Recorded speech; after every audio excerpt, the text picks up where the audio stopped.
Good afternoon, viewers. This is the YouTube channel Mayak.ua. Today our guest is political figure Denis Elisevich. Denis, good afternoon. Hello, Artyom. It's been a while since we've seen or talked, Denis. Let's look at the trend Zelensky and his circle have set over this time. It's interesting. And what do we see now? What is he coming to in the end? Is he losing power or strengthening it as you see it?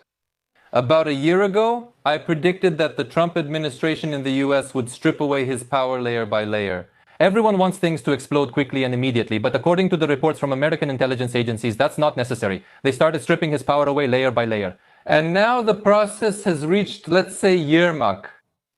That's why he's losing power, and Yermak is too. I can see it myself. You don't need to be an insider, a spy, or even very smart. Just by analyzing the media space, I can see how people are now coming forward. In the media, they say things in interviews that they would never have said before Yermak got a suspicion notice from Nabu. Yermak is losing power, Yermak is losing influence, Zelensky is losing power, and Zelensky is losing influence. And the fact that even if it was just for 20 minutes he came and met with all the factions in parliament and stayed one-on-one with Poroshenko in a room, he would have never done that before. His stock has been falling for a long time. Unfortunately, it just takes time. But do you think it will play any role with Yermak? We can see it with Yulia Tymoshenko. She is gradually winning court cases and recovering. As I understand it, probably if the ratings come out in about a month, everything will be fine for her. The same thing is happening now and will happen again. You see, the Tymoshenko case and the Yermak case are very different. Tymoshenko is being tried over some trivial amount of money. But here the matter is, I think petty cash from the deputies, yes. Well, look, do you know what's going on with Yermak? What did everyone pay attention to? Money laundering. Dinos, by the way. It's not a separate article. It's about laundering money from criminal activities. Many people miss this, but that's a completely different story. And believe me, Nabu, I know this. Nabu has all the materials, all the recordings. What will happen, what won't happen when, I don't know. But they have everything they need to accuse Yermak of creating or being involved in an organized criminal group. There's no other way to call it. This is serious. So what could the next steps be? If you're talking about layers, what layers do you see? You know, I want to say that this American administration is stripping away power layer by layer, but Zelensky already has other enemies, and many of them, all over the world. And there was Bohdan's announcement, about some event, some story, some interview, after which Mendel will seem like child's play. You understand? Naturally, Bohdan has comments. If our people had more sense and memory, they wouldn't have forgotten what Bohdan told Gordon before the war. A month before the war, he gave a 4-hour interview. So further influence is through Yermak. Then there's influence through another circle. Let's not forget about Mendik. Let's not forget about Umerov. Let's not forget about Zelensky's other business partners. Let's not forget about Zelensky himself. And about all his other enemies, as I already said. And we'll see by the timing how this will play out. Artem, I just want to tell you one thing. It definitely won't end well. If this stalls at Nabu for 6 months now, remember how after the first tapes were released, nothing happened for 6 months. That would be very bad. Why? Because you give them time to recover, to come up with something, to gather their thoughts, to gather resources, to set everything up. You see, Yermak wasn't ready for this. Can you imagine? He didn't have a legal $3 to $5 million. For him, that's not a lot of money. That surprised me too, yes. Certainly. That means they couldn't imagine it. They thought they had it made. That's why it's important not to let them regroup. We need to finish off this regime. Yes, that would be good. What's happening with the parliament today? The IMF reps have arrived. They're not voting for the so-called €150 packages, but that's not the only issue. Will they pressure the parliament or not? I don't believe it, at least not about the packages. They will put pressure on everything else. Sooner or later, they'll even push through the VAT for sole proprietors, definitely.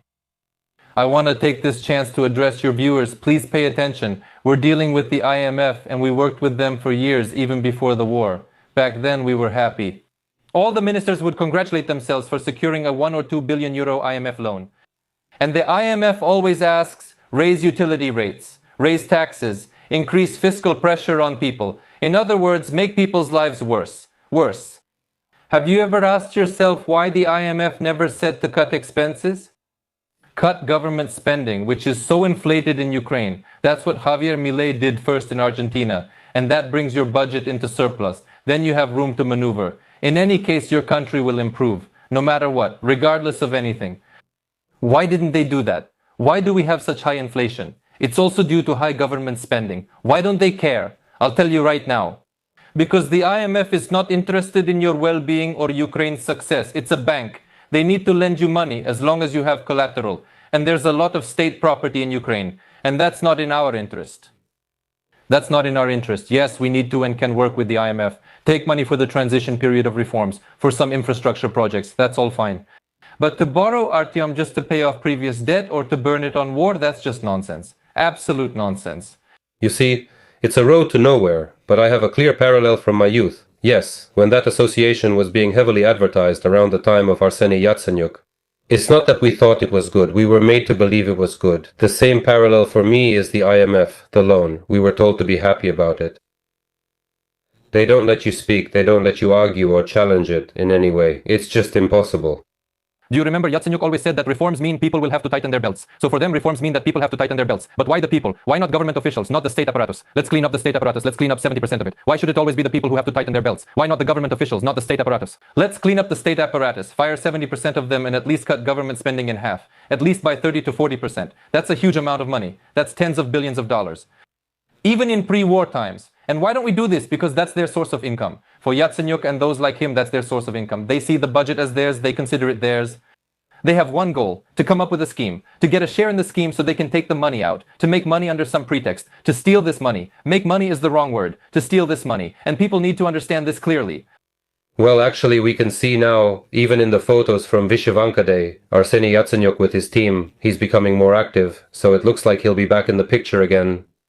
Yes, he's being backed by Pinchuk, of course. It's Pinchuk, Soros supporters, globalists. Those who put him in place after Maidan. He's their child, their product. Just before our broadcast about 10 minutes ago, I checked X. I see he's already in Brussels taking pictures with some older guy. He writes, "I'm working for Ukraine." Yesterday he spoke again about the need to fight and said everyone should go to the front, yet he doesn't want to go himself. I'd like to see his attitude if he had 2 draft-age sons instead of daughters like Poroshenko. 2 sons, both of draft age, neither is at war. Yushchenko has a son of draft age, not at war.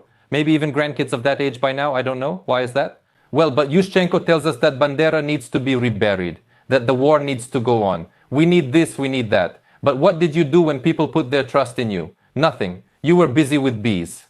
And you kept pushing all these nationalist things. But that doesn't put food on the table. That's not a success for the country. On the contrary, I would say in this case, it destroys Ukraine. But to credit him with preventing the first attempt at aggression when he met with Putin back then, that's what I would say. Of course. No matter how much I criticize him now, I was the first to admit it. We're all about fairness. That's why I admitted it. Yushchenko was smart enough knowing who he was dealing with. He immediately invited Putin over, brought him into that Shevchenko house, had a drink. There was vodka and, he calmed things down. And his first visit as president, I think, was to Moscow. That shows he has intelligence. That's what a hardened nationalist does. That's a sign in that situation. Maybe someone advised him. I don't know. Maybe the oligarchs advised him. That's a sign of intelligence. Because what Zelensky did, that's not a sign of intelligence. It's a sign of lack of intelligence.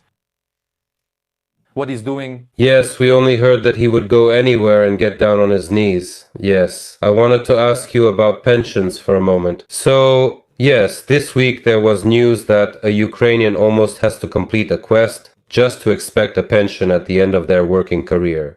And in your libertarian ideology, is there a pension or not? Of course, there is a pension. It's just that after the reform, a funded system is implied, and then the emergence of a private pension fund market like in the US. Not this kind of scam that they're trying to push in Ukraine now, under the guise of a financial pyramid or a pyramid scheme disguised as a fund. In America, it works successfully. But the most important thing, number one, in my pension reform that I talked about, and that will be described in detail in due time, is to equalize all pensions to the same level in the current situation. I calculated about $250, $250 equally for everyone. That is, if we have some prosecutor or judge, and as you know, there are plenty of other officials now who get pensions of 100,000, There are such pensions. 100,000, 140,000 hryvnias. Yes, if that's in dollars. A pension of $3,000 or $4,000, then they will have a choice. You can keep this pension, we won't take it away from you, but a full investigation of all your activities will be conducted. If anything is found legally inconsistent, you'll be held accountable, could lose your pension for life and may even face jail time under the law. This is a kind of amnesty. And he either says, yes, I'll go all the way, I'll keep my pension if he's that confident in himself. Or he might say, no, that's it, I'll take $250 like everyone else and you stop checking me. That way he avoids responsibility for what he did before. That's the kind of amnesty it is. And you see, this isn't the Soviet way at all. Many people reproached me. You're a libertarian, but this is Soviet-style equalization. This isn't equalization. Libertarianism actually implies justice. It implies fairness. And this really will put everyone on equal footing because, you see, I don't think that the job of a prosecutor or some government official is more valuable than the work of an entrepreneur or, a cashier in a supermarket who works all day on their feet or anyone else. That's not right. And this is the beginning of justice. And then after that, every citizen of Ukraine at 60 or 65 must have this. Then your funded pension system kicks in, you pay into a pension fund, and your old age is secured. Moreover, the pension fund will be dissolved a couple of years after the reforms begin, and pensions will be paid from the income of the National Bank's fund. That is, like in Norway, all the money from the privatization of everything from natural resources will go into this fund. The money goes into this fund, and it is managed. Suppose a company like BlackRock manages it with a 10% annual return, and pensions are funded from this return. Initially, there won't be enough money, so taxes will supplement the fund, but after a few years, it will fully cover everything. If the fund does well, pensions will be higher. In 10 years, it could be $500 for everyone, depending on how things go. And what will it lead to in Ukraine in the end by making it harder to get a pension? What will it lead to in Ukraine? Yes, right now. So what they're saying is that if you don't fulfill, let's say there are 5 requirements, right? Just as an example. If you don't meet them, then either your pension gets cut, or you only get social assistance, or you don't get anything at all. No, but this removes the whole point of the state. Libertarianism, you see, there's also anarcho-capitalism. Those are the people who are completely against the state. They believe it shouldn't exist at all. I'm a minarchist, so I believe people are this way. There will be a state, but it should be a minimal night watchman state. In this setup, ask yourselves, why do you need a state that imposes thousands of conditions just to get a pension? It didn't protect you in the war, closed the borders, gave nothing, took everything, and now they'll take your pension too? Here's my advice to young people. Stop worrying about pensions, work experience, or only official jobs. As a businessman, I dealt with this often in Ukraine. You're interviewing a young man for a key managerial role. I'm 25, he says, and insists on being officially registered for his pension record. I ask why. He says it's for his pension. I respond, what pension? $100. And this harmful mentality, I'm trying to root it out. You need to look at things realistically. You should only rely on yourself. But that's just people's character. I graduated from a military university, and we had officers who used to tell us back then, as senior lieutenants, that at 40 they would retire, and that's it. Then they'd work security shifts, 1 day on, 3 days off, and everything would be fine. So basically the person already has everything they need. We're just different. Not everyone can be an entrepreneur, Dennis. Well, I'm giving practical life advice because if someone is counting on a pension, it will end badly. But if you rely on yourself and are prepared for old age, then you'll also get something extra from the government, a nice bonus. But for that, you need to choose the right politicians. But according to your logic, if we're talking about equality, those who study longer for a certain profession, is it logical that they should get a higher salary? Yes, if we had had the right country since 1991 built correctly from the start, in a capitalist way, like it was done in the USA. But since we screwed up, 20 territories, we lost a lot, now we're starting from this kind of 0 point. By the way, this is also one of the most common complaints against me. A girl comes up and says, I told my mom, or she writes in the comments, I told my mom, and she says, why did I study, why did I work in some prestigious position, like as an accountant, for example, if a janitor will earn the same as I do? That's not a question for me. First, I'm not in power. This is only a reform proposal. Second, you should ask Zelensky, Poroshenko, Yanukovych, Kuchma, Kravchuk, or Yushchenko. Why didn't they let the country reach this state? Sorry, but that's our starting point. The funniest part, Artem, is the people who think that way. I asked a girl about her mom's pension. She said $150, I replied. Then everyone will get $200 or $250. And this is where the Soviet mentality kicks in, as long as the neighbor doesn't have more than I do. And that's also harmful. But on the other hand, for example, I know even now, a good accountant earns well. No, earns well. But if you have a good head on your shoulders, you'll earn money. Of course. But since we've touched on this, let's also talk about AI. Did you see that the Pope spoke about the dangers? Then, I think the head of Anthropic, right? Anthropic made a statement. He said that they can no longer predict everything, not everything was programmed, and now they are seeing the results. It's like self-awareness. What do you think about this? In general, I'm a person who is deeply involved with this in my work. I study it deeply and use it. And of course, I follow the trends. And I want to tell you my opinion. You should treat this the same way as when calculators first appeared. I actually remember my grandmother used an abacus. She was an economist, and she still used an abacus. I remember that too, yes. Then there were calculators which solved everything. And now computers. Amazing. And now artificial intelligence, which is not just a computer anymore. You know, back in the day, people used to ride donkeys and chariots, and today we have electric cars. I suggest we treat this as technical progress. When people say, jobs will be lost, yes, but people also lost jobs with everything that was created before. Now, in supermarkets, there are sensors, screens, self-checkout registers. Those are the latest examples. It was the same before. In the 80s and 90s, new things were being created. The same with computers. They eliminated a lot of jobs. There will be something else. Things will change. The world will change a lot. Could it even destroy us in principle? Of course, yes. Humans are, as we can see, idiotic creatures. We can destroy ourselves. I don't rule that out. But you can't fight against it. I mean, you can hate it now and everything else. Creative people, Artyom, hate artificial intelligence. I saw historians and poets there. And modern writers too. They just hate it. They curse it. Why? Because they're worried that God didn't give them the talent they're using now. Yes, AI can now replace that. I understand them on a human level, but you can't really oppose this because I know how it's developing and what preparations are now underway for this in America. And all that's left is to hope for the wisdom of those who will have these tools of influence in their hands. Well, I see in the future there will be a label. This book was written without AI. There will also be another section like used. So, now there are videos on YouTube, of course. Here is the same banner. Yes, we mark whether it was used or not. It's the same with artificial intelligence. They also emphasize that it makes the decision whether to kill or not. I mean, in weaponry, that's a dangerous topic. What is the world coming to? The fact is that artificial intelligence, once launched, makes its own decisions about which target to strike and can change them over time. This could get out of control. How will countries like the US and China, who are trying to control everything, handle this? Will they come to an agreement or not? What do you think about this? There will be government regulation here. I hate government regulation, but in artificial intelligence, it will definitely happen. Why? Because everyone needs to understand one simple thing. Artificial intelligence can mess things up. It can mess things up dangerously, just as you described. But in the global sense, it's planned so that a person will always have the ability to pull the plug, so to speak. Do you understand? And kind of shut everything down until things are sorted out. But in the military, this is already being used now in drones. In Israel, they are currently developing drones on an incredible scale. And in America, with artificial intelligence, besides the ones that are already in use, and in Ukraine they're being used too, well, these drones are being produced. So in many cases, things aren't as bad as they're made out to be. It's all exaggerated. But at the same time, we're discussing this right now. In 2 years, application levels will be extraordinary.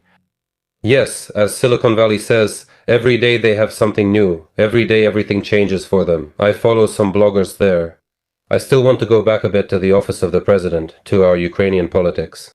Those rumors that Kirill Budanov might get a new position, do you support that? Or do you think he will continue with the office of the president? The leadership. Is he the commander-in-chief of the armed forces of Ukraine? Is that what you mean? Well, that's one of the options.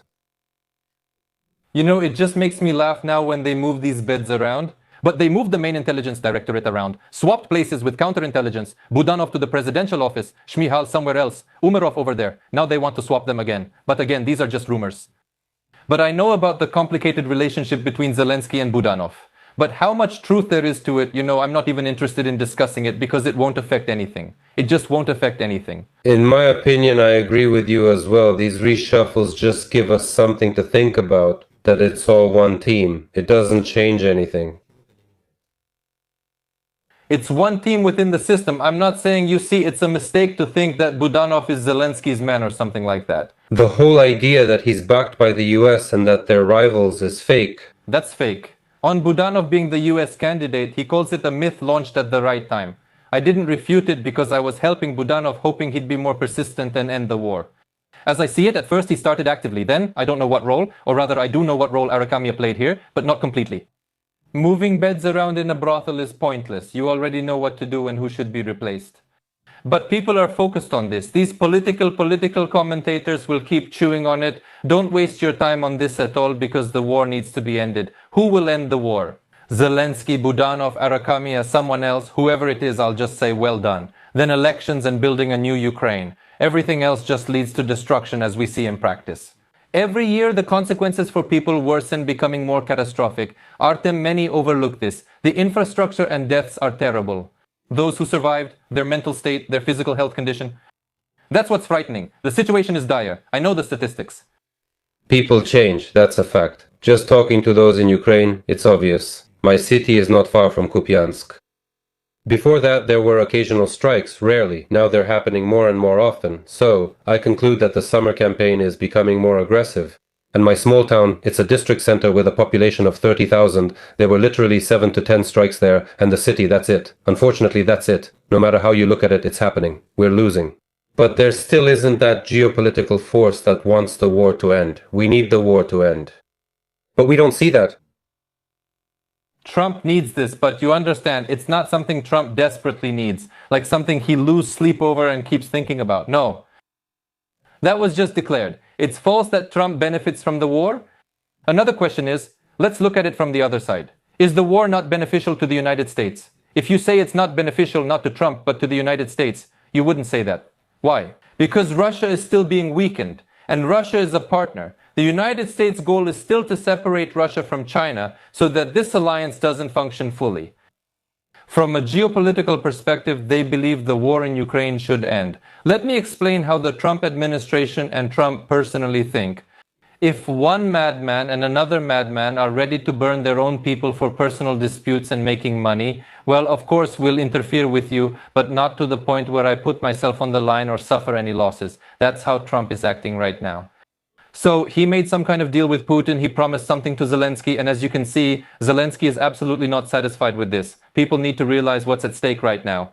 On one hand, Zelensky will keep running things, building his cooperatives, dynasties, stealing money, increasing capitalization in Firepoint. People will keep dying.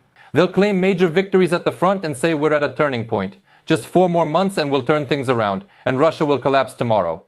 But on the other hand, on the other side of the scale, there's the end of the war, US security guarantees ratified by Congress, and an $800 billion fund, and a chance for a successful life and definitely a peaceful one. And that's what needs to be chosen. Only about 5 or 3% of Ukraine's population in one form or another makes money from the war.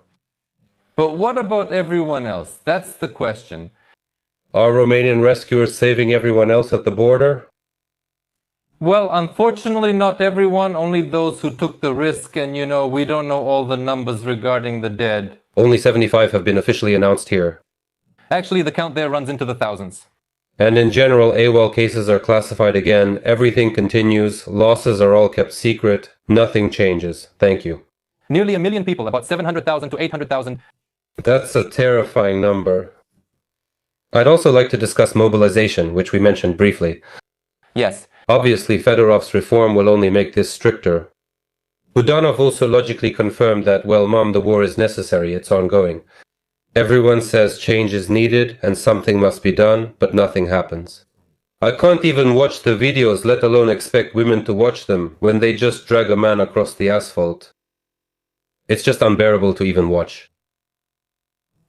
Yesterday, Zelensky himself said that everyone says the mobilization is wrong, that something needs to change, but no one is offering any solutions and no one will. For one simple reason, everything has gone too far. And you're in a situation where they need, for the kind of war they're starting and for the time frames they're planning to fight in, For several years. they must mobilize at least 30,000 people monthly, and their current method is the only way to do it. And that's why there's only one option here to stop this, to end the war. Currently, men who are hiding are watching us, and I truly sympathize with them. Everything is terrible. Honestly, as long as the war goes on, nothing will improve or it might even get worse.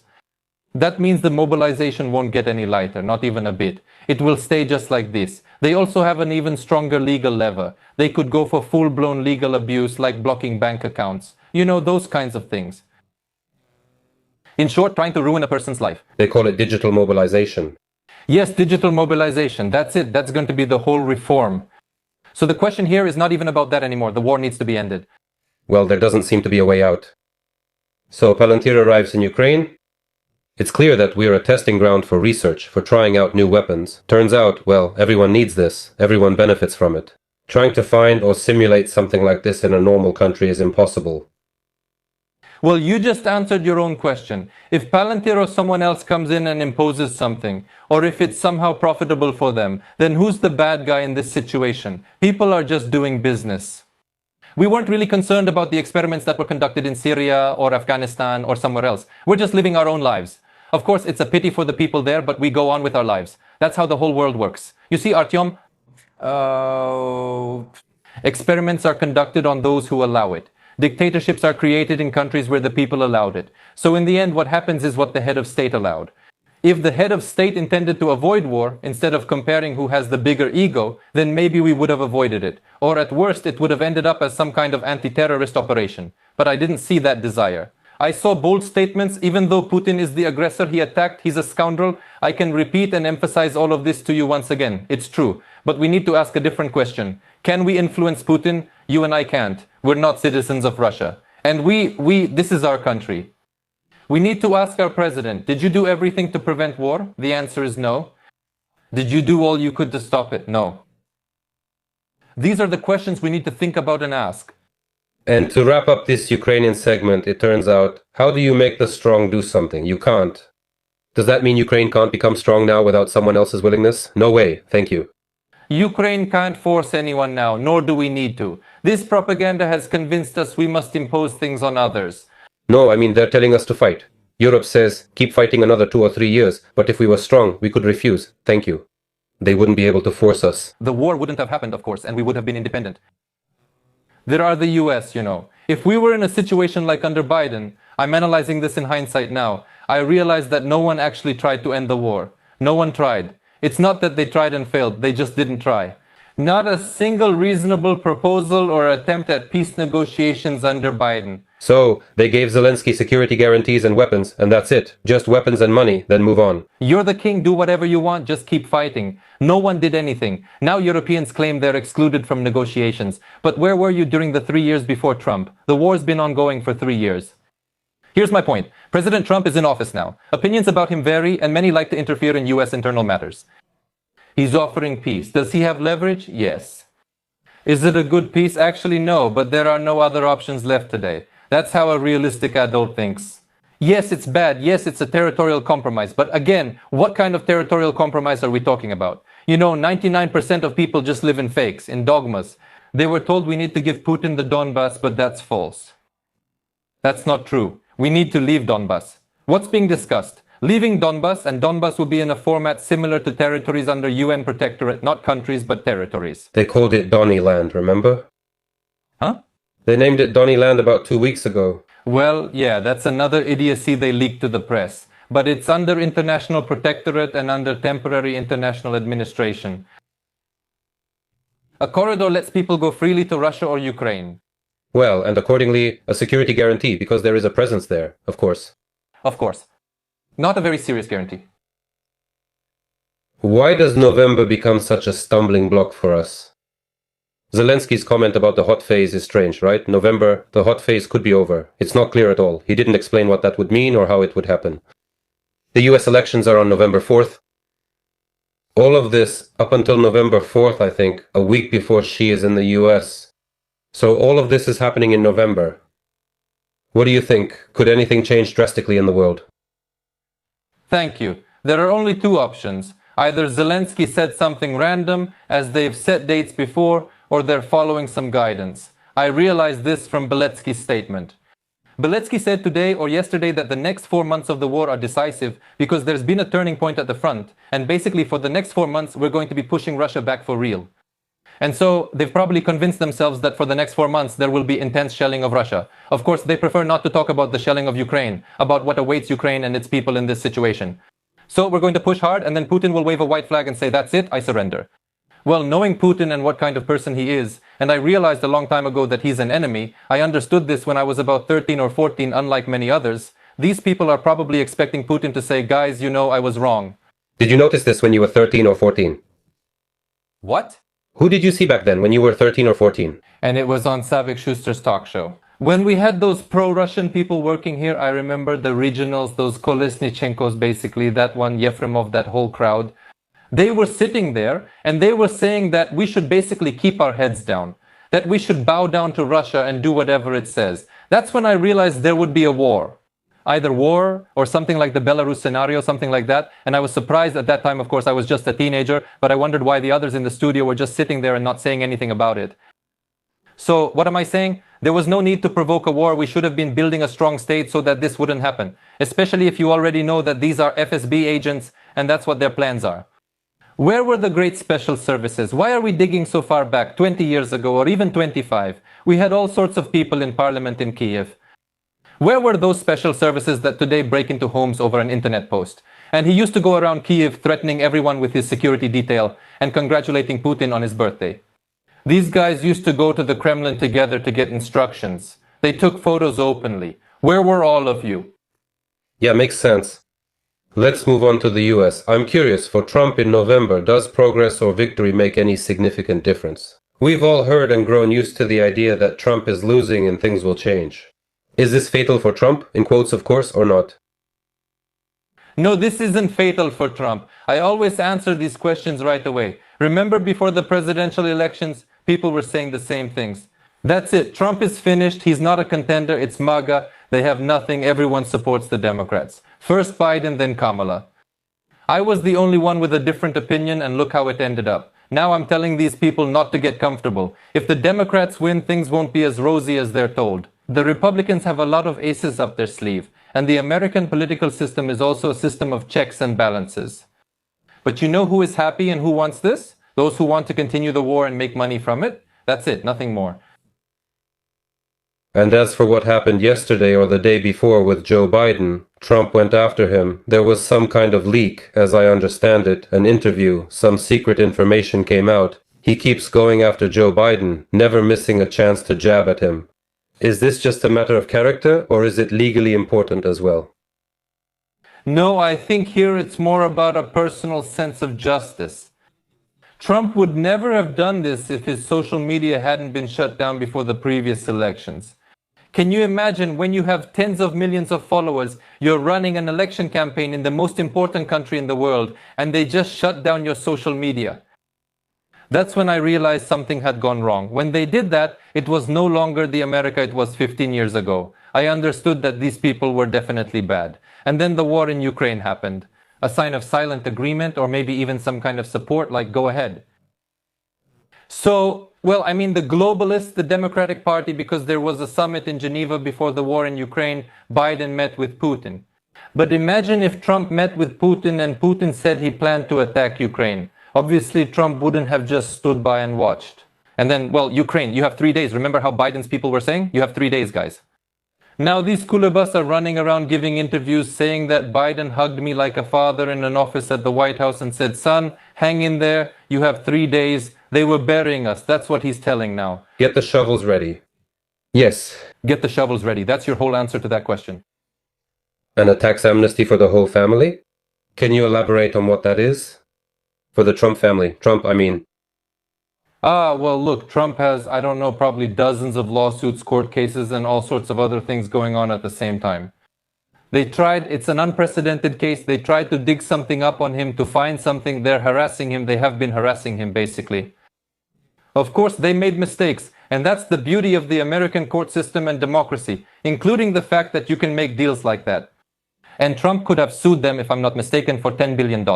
Well, that would be a disaster for the Federal Reserve, and they understood that they would lose that case. The lawyers reviewed the situation and agreed they had arguments and we could likely lose. And they said, let's not audit you, meaning amnesty until, let me tell you, until 2025 inclusive.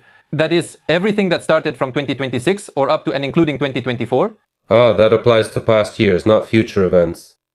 Yes, those are Russian fakes or propaganda. What do you mean by in advance? That doesn't exist in America. It's only for previous periods.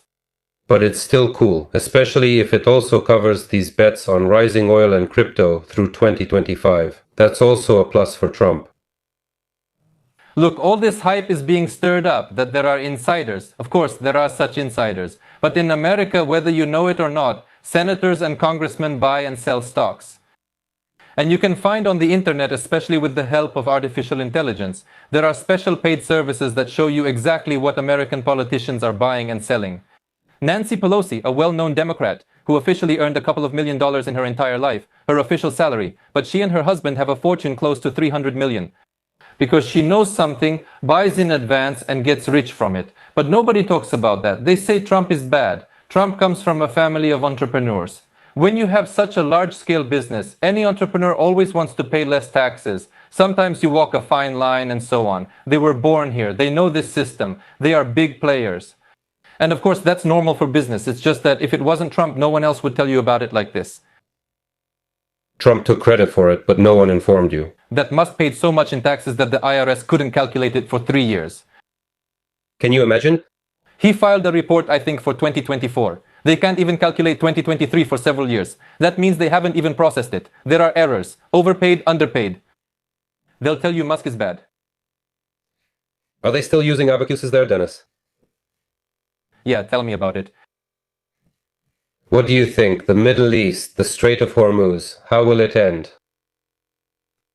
There are only two options. Either Iran signs the deal now, or they get bombed and sign a different deal. No one is going to give enriched uranium to China, Russia, or any of that.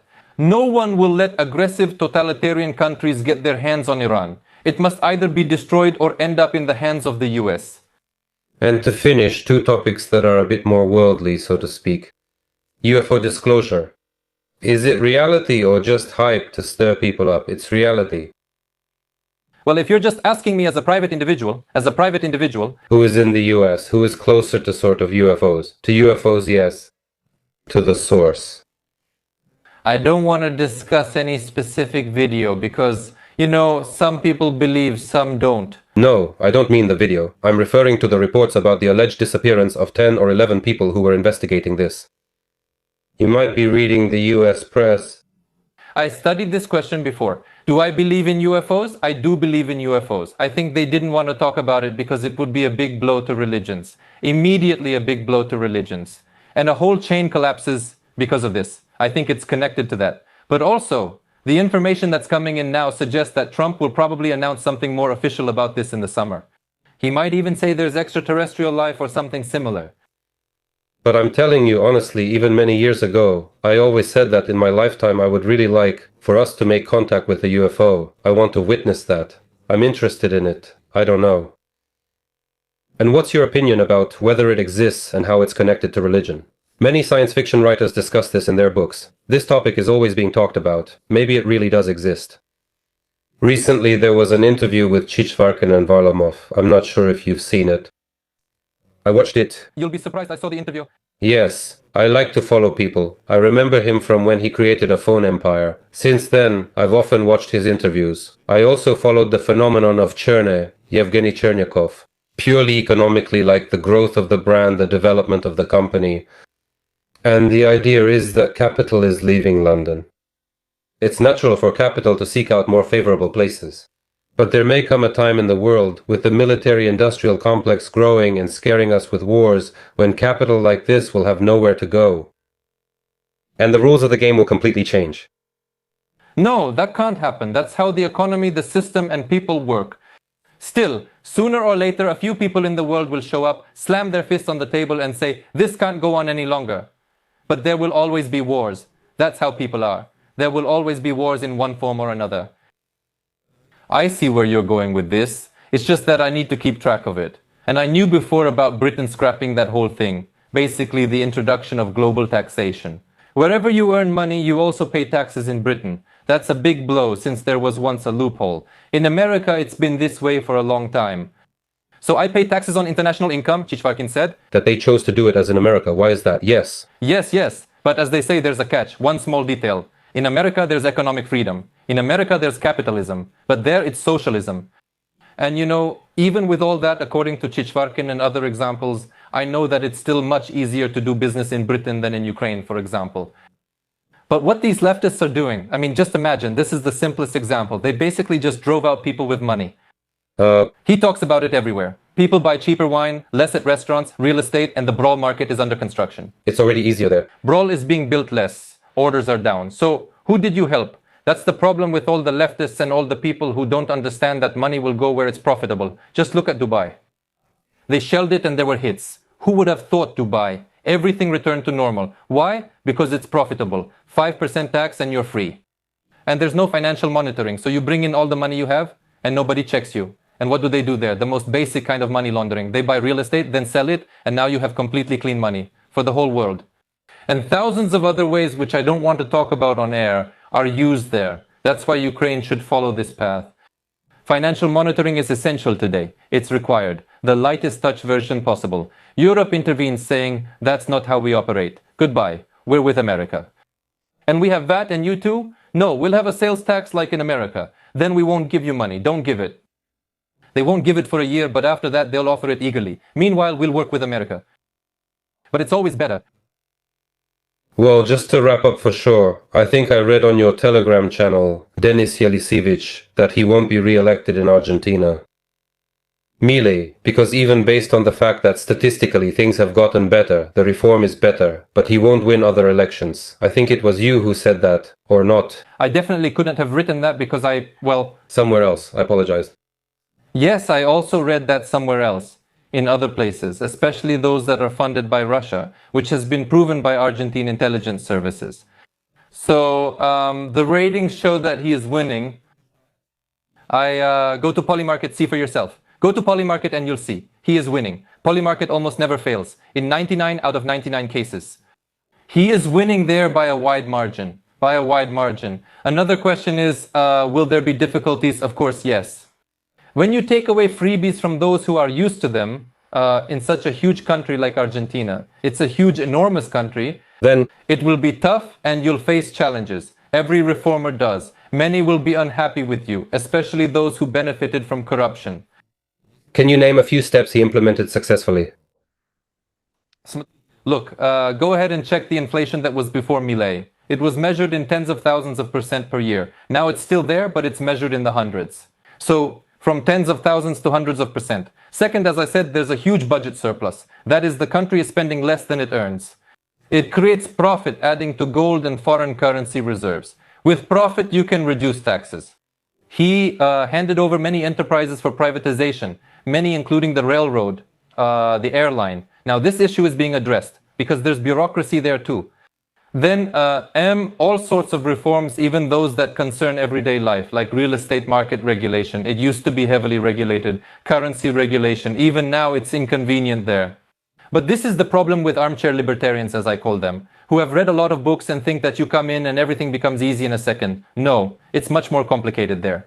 But is he moving in that direction? Yes, he is. What's the biggest thing that hasn't been done? The National Bank of Argentina hasn't been eliminated, which he promised. So far, neither this nor dollarization has happened. But the peso isn't being printed. They don't print the peso. That's exactly why inflation was curbed. And why is that? Because government spending was cut. Officials went to work in the private sector. You know, no one died. They went on strike a couple of times for leftist money. And then they went to work. Yes, you still need to buy bread. Dennis, thanks so much. Sorry for the wait. It's been a while since we spoke. It's all good. It was nice talking to you. Goodbye. Thank you.